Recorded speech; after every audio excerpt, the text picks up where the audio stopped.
School of magic season 2। Title, सांप को उसके बिल से बाहर खींचना पार्ट 2। टी हाउस घंटाघर की ओर जाने वाली मुख्य सड़क पर स्थित था। सड़क अब सुरक्षा चाहने वाले लोगों से भरी हुई थी, इतनी कसकर भरी हुई थी कि पैदल निकलना मुश्किल था। टी हाउस की पहली और दूसरी मंजिल भी लोगों से भरी हुई थी, जिससे पता चलता है कि मालिक एक समझदार आदमी था। हालांकि थर्ड फ्लोर को जनता के लिए नहीं खोला गया था। थर्ड फ्लोर थोड़ी सी अटारी थी। खिड़की से कोई क्लॉक टावर मैजिक एसोसिएशन देख सकता था।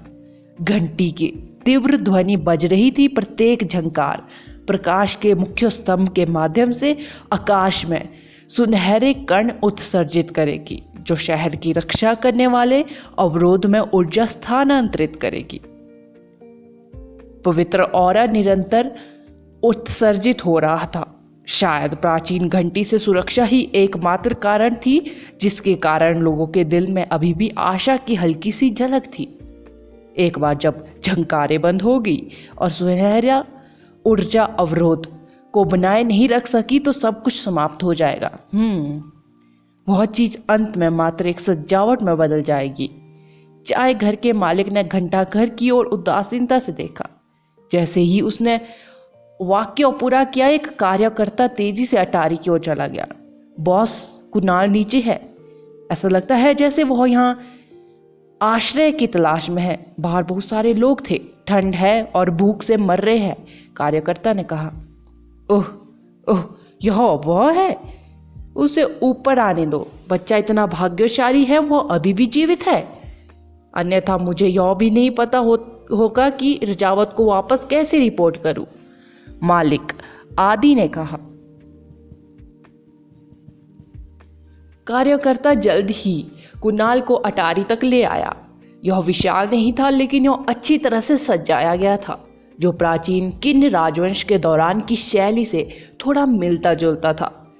मेहमान टाटामी पर बैठकर चाय का आनंद ले सकते थे और घंटाघर से अंदर और बाहर आने जाने वाले वाहनों और भीड़ को देख सकते थे।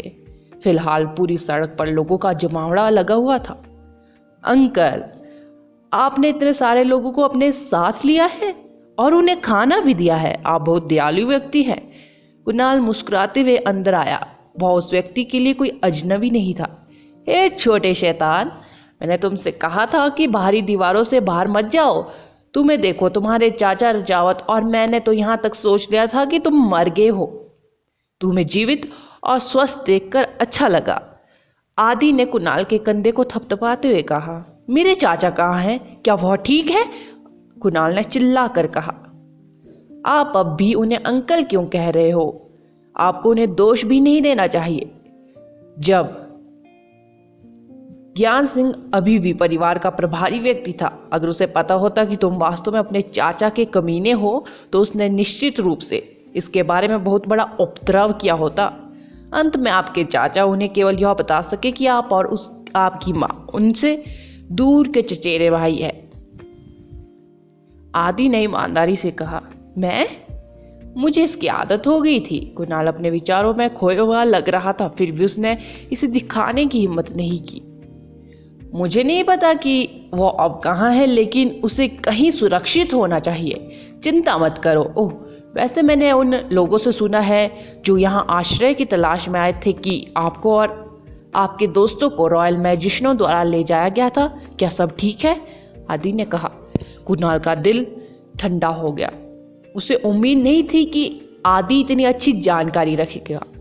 वह अब बड़ी मुसीबत में पड़ गया। यदि आदि और रजावत दोनों शैतान नगरी से थे, तो संभवतः उन्हें उस पर संदेह था। इसका मेरे साथ कुछ लेना देना नहीं है। इंपीरियल मैजिशियन बस फैंगुन नामक व्यक्ति को ले गए। उन्होंने खून के पानी के बारे में कुछ बताया, लेकिन यह पता चला कि वह व्यक्ति पहले से ही अपने कंकाल को अपग्रेड करने के लिए इसका उपयोग कर चुका था। कुणाल ने एकत्रित और शांत रहकर उत्तर दिया। सच तो यह था कि उसका दिल पहले से ही तेजी से धड़क रहा था। मैं वास्तव में समझ नहीं पा रहा हूँ, लेकिन जब तक आप ठीक है तब तक और कुछ भी मायने नहीं रखता। ओह, आपके दोस्तों के बारे में क्या आप उन्हें भी बुला सकते हैं? इस तरह की बड़ी आपदा में एक दूसरे का ख्याल रखना महत्वपूर्ण है। आदि की आंखें चमक उठी, लेकिन फिर उसकी अभिव्यक्ति वापस आ गई। अगर वह स्थिति के बारे में पूरी तरह से अनभिज्ञ था। ओह, वे संग्रहालयों की ओर जा रहे हैं। उन्होंने भूमिगत पवित्र झरने के कून के पानी से संबंधित होने के बारे में कुछ कहा है, इसलिए वे इसे सत्यापित करने जा रहे हैं, कुणाल ने कहा। अमृत झील का पवित्र झरना? क्या यह अमृत शहर की बात नहीं है? क्या आप कह रहे हैं कि आपके सहपाठी आदर्श के पास अभी भी यह है? आदि ने आंखें मूंद ली। कौन जानता है, लेकिन आदर्श काफी उत्साहित था जब किसी ने उल्लेख किया कि बाहरी इलाके के गांव अमृत शहर से संबंधित थे। अंत में उन्होंने संग्रहालय देखने का फैसला किया। मैं उनके पीछे पीछे चलने में बहुत आलसी था, इसलिए मैं आराम करने के लिए यहाँ आ गया, कुणाल ने तिरस्कार पूर्वक कहा। ओह, तो रॉयल मैजिशियन उनके पीछे पीछे संग्रहालय तक गया? आदि ने पूछा।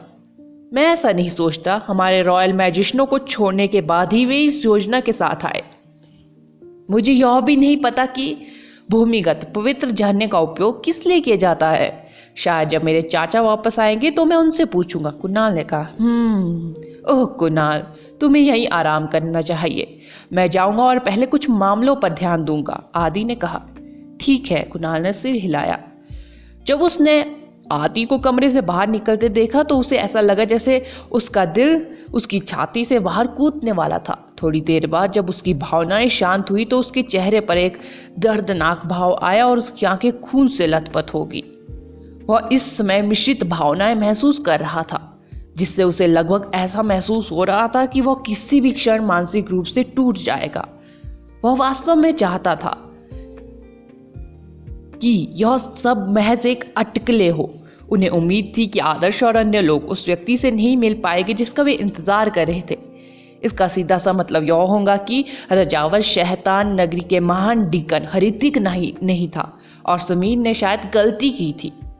लेकिन अगर रजावत महान डीकन ऋतिक नहीं होता तो उनकी सारी उम्मीदें बुलबुले की तरह फूट जाती। वे योजना के साथ आगे बढ़ेंगे और प्राधिकरण के आंकड़ों के साथ सालन को पकड़ लेंगे। कोई भी संभवतः उन 8 शासक स्तर के मरे हुओं का सामना नहीं कर सकता था जो बैरियर की सुरक्षा को खतरे में डाल रहे थे। शहर के लाखों लोग बस अपनी मौत का इंतजार कर रहे होंगे, मौत के जुआर में समा जाने का इंतजार कर रहे होंगे, जिनमें वह खुद, उसकी माँ, उसके सहपाठी, उसके दोस्त शामिल होंगे। किसी भी तरह इससे उसके दिल में छेद हो जाएगा। इसके बावजूद उन्होंने फिर से अपनी पसंद बनाई। कम से कम वह अभी भी बुरे और अच्छे में अंतर कर सकता है। कहीं एक गली कोने में 2 आकृतियां गहरे समुद्र के नीले बर्फ के कोट पहने हुए थी और उनके चेहरे पर कपड़े का एक टुकड़ा था। साफ था कि वे नहीं चाहते थे कि कोई और उनका चेहरा देखे। क्या आप आश्वस्त हैं रॉयल मैजिशियन उनका पीछा नहीं कर रहे हैं? ग्रेट डीकन हृतिक ने पूछा। क्या आप वास्तव में सोचते हैं जब पूरा शहर मरुओं के सागर से घिरा हुआ एक अलग द्वीप बदल गया है तो रॉयल मैजिशियन उन्हें ले जाने के लिए स्वतंत्र है? कुछ रॉयल मैजिशियन भी गायब हो गए। उन अधिकारियों की तो बात ही छोड़िए जो हम पर नजर रख रहे हैं। मुझे यकीन है कि बच्चे अपने आप ही संग्रहालय गए हैं। दूसरे व्यक्ति की आवाज आई। हालांकि अगर उन्हें पता चला कि भूमिगत पवित्र झरना वास्तव में खून का पानी है तो भूमिगत पवित्र झरने की प्रभावकारिता के साथ यह संभवतः 1 दिन या उससे भी अधिक समय के लिए बारिश को अप्रभावी बना देगा। यदि मरुओं की सेना 1 दिन के लिए वापस चली जाती है तो उनके पास इस शहर के आधे लोगों को निकालने का समय होगा। यदि ऐसा होता है तो हमारी मूल योजना बेकार हो जाएगी, आदि ने पीछे से कहा। महान डीकन हृतिक ने मुहें चढ़ा दी। फेंगू को हराने में असफल होने के बाद वे पहले ही गलती कर चुके थे। हालांकि वे भाग्यशाली थे क्योंकि फेंगू ने अपने मरे को अपग्रेड करने के लिए खून के पानी का उपयोग किया था। उन्हें यह देखकर आश्चर्य हुआ कि आदर्श को किसी तरह भूमिगत पवित्र झरने का रहस्य पता चल गया। भूमिगत पवित्र झरना वह है जो अमृत झील से आदर्श के काले पेंडेंट में समाया हुआ है। अगर उस बेवकूफ़ वीर ने लगातार 2 बार गड़बड़ी नहीं की होती तो हमें ये समस्या होती ही नहीं, महान हृतिक ने कहा। अमृत झील में वापस मुख्य साजिशकर्ताओं में से एक के रूप में उन्होंने खुद को योजना के क्रियान्वयन में शामिल नहीं किया क्योंकि इससे वह खुद को बेनकाब कर जाता। हालांकि उसके अधीनस्थ उसकी कल्पना से भी अधिक बेकार थे। न केवल वे अमृत शहर को हराने में असफल रहे बल्कि उन्होंने मैजिक सिटी में एक ब्लू ड्रैगन भी खो दिया। यह आदर्श वास्तव में शैतान नगरी का स्वाभाविक दुश्मन था। School of magic season 2 title Hrithik दिखता है या कहे दिखाता है। तो अब हम क्या करें? क्या हमें उन्हें हटा देना चाहिए? आदि ने पूछा। क्या होगा अगर यह सिर्फ चारा हो? तुम्हें कुणाल पर भरोसा नहीं है? विश्वास? मैं उस पर भरोसा क्यों करूंगा? उसे अभी तक शैतान नगरी द्वारा बदकिस्मत नहीं दिया गया है। फिर आप क्या कहते हैं कि हमें क्या करना चाहिए? सीनियर सालन अभी भी हमसे संपर्क करने को तैयार नहीं है, आदि ने घबराहट में कहा। आदर्श के पास भूमिगत पवित्र झरना होने की संभावना उनके लिए बहुत घातक थी, क्योंकि वे खून के पानी के सार को किसी से भी बेहतर जानते थे। उन्होंने भूमिगत पवित्र झरने को पुनः प्राप्त करने की सख्त कोशिश की थी, क्योंकि यह खून के पानी से अधिक प्रभावी था। हालांकि अमृत शहर में उन्होंने जो छिपा हुआ खतरा छोड़ा था वह अब उनके लिए सबसे बड़ी समस्या बन गया है। यह एक जाल हो सकता है, लेकिन अगर ऐसा है तो भी हमें जाकर इसकी पुष्टि करनी ही होगी। यदि बच्चे के पास भूमिगत पवित्र झरना है तो हमें सीनियर सालन को बचाना होगा, ग्रेट डीकन हृतिक ने कहा। फिर हमें किसे भेजना चाहिए? आदि ने तुरंत पूछा। हृतिक ने मुस्कुराते हुए कहा, हमारे महान त्योहार को पूरा करने के लिए बलिदान की आवश्यकता है। किसी को भी बाहर नहीं रखा गया है, मुझे भी नहीं। संग्रहालय और घंटाघर के दक्षिण में स्थित था। पुराना कैंपस सिर्फ एक जगह नहीं थी जहां प्राचीन निष्कर्ष और दस्तावेज इकट्ठे किए गए थे, बल्कि जादुई सभ्यता की गौरवशाली उपलब्धियों का प्रमाण था जो कई हजार वर्षों तक चली थी। जब आपदा आई तो प्राचीन कलाकृतियां और दस्तावेज पहले से ही गोदामों में इकट्ठे थे। कुछ बातें बहुत महत्वपूर्ण थी, भले ही शहर नष्ट हो गया हो, उन्हें संरक्षित किया जाना चाहिए। संग्रहालय बहुत बड़ा था। हॉल बिल्कुल किसी प्राचीन मंदिर जैसा लग रहा था। छत 15 मीटर ऊंची थी जो विशाल खंभों पर टिकी हुई थी। इसी तरह संग्रहालय भी लोगों के लिए आश्रय स्थल बन गया था। यह पूरी तरह से भीड़ भाड़ वाला था, फिर भी ठंडी और गीली सड़कों की तुलना में यह भीड़ के लिए स्वर्ग जैसा था। वह स्थान शोर से ढका हुआ था। आदर्श और उनके दल को आते ही इसका पछतावा हुआ। यदि यहाँ शैतान नगरी के साथ लड़ाई छिड़ गई तो इन लोगों का जीवन खतरे में पड़ जाएगा। उन्हें यह स्थानों पर ले जाने की योजना बनानी पड़ी। हालांकि आदर्श को आश्चर्य हुआ। संग्रहालयों में पहुंचने के कुछ समय बाद ही एक अजनबी ने उन्हें कागज का एक छोटा सा टुकड़ा दिया और उनसे अकेले छत पर जाने के लिए कहा। जैसे ही आदर्श ने खत देखा, उसे पता चला कि उसका लक्ष्य निडर होकर आया है। फिर भी उसे अभी भी इस महान डीकन हृतिक से मिलना था। संग्रहालय की छत नुकीले किनारों वाली टाइलों से ढकी हुई थी। यह एक प्राचीन महल की महिमा जैसा दिखता था। बारिश की बूंदें टाइलों पर गिरी और छत के दोनों ओर एक छेद में एक छोटी सी धारा बह गई, फिर एक छोटे से झरने में बदल गई जो ड्रैगन के सिर के मुंह से होकर जमीन पर गिर रही थी।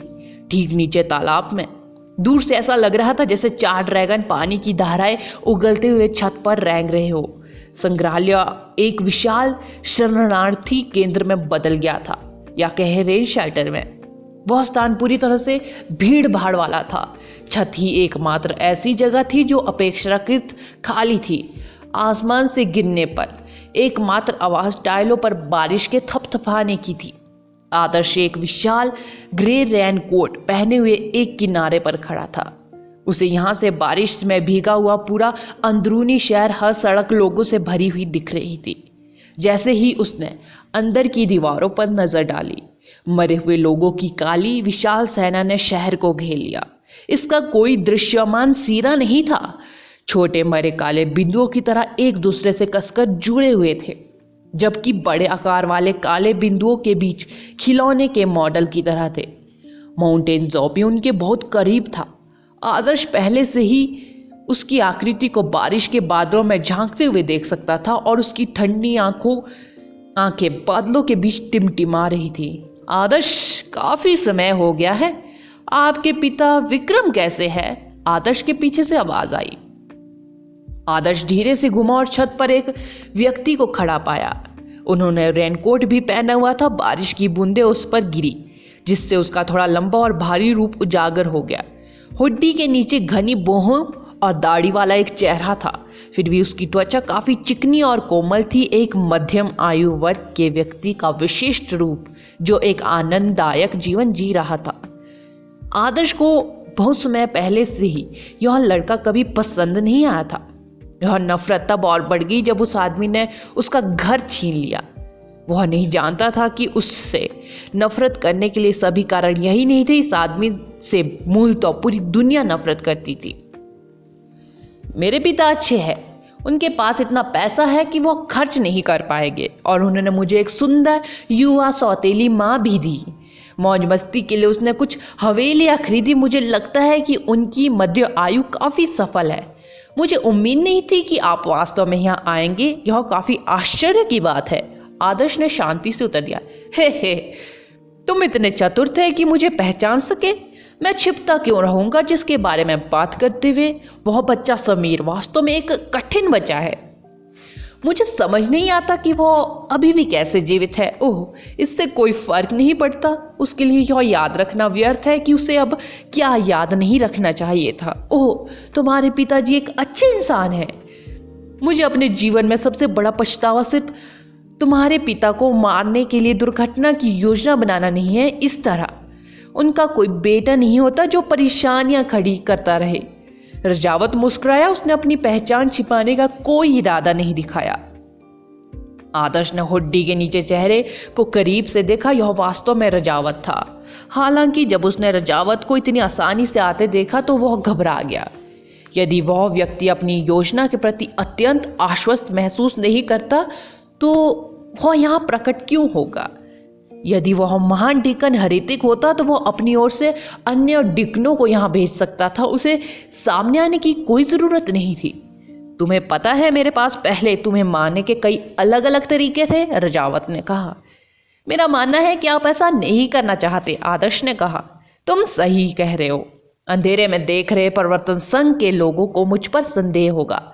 भले ही मैं इसे पूरी तरह से निष्पादित करने में सक्षम हूँ, फिर भी मैं कोई जोखिम नहीं लेना चाहूँगा, क्योंकि इससे आज यहाँ हमारे भव्य उत्सव पर असर पड़ने की संभावना है। क्या आप जानते हैं कि मैंने आपको छत पर आने के लिए क्यों कहा?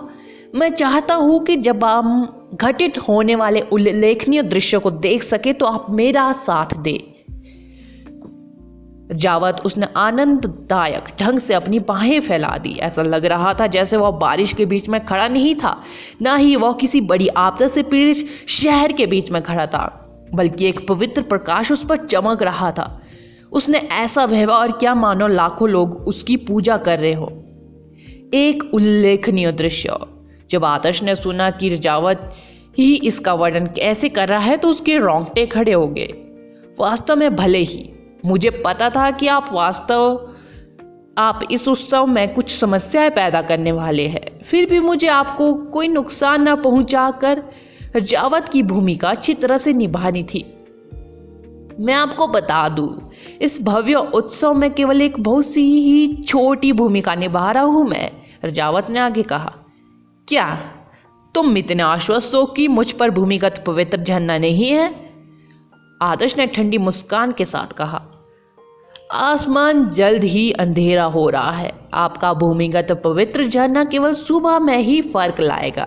क्या आपको लगता है कि यह शहर रात भर टिक सकता है? बदले में रजावत ने पूछा। अगला एपिसोड जानने के लिए बने रहे मेरे इस चैनल के साथ। Thank you.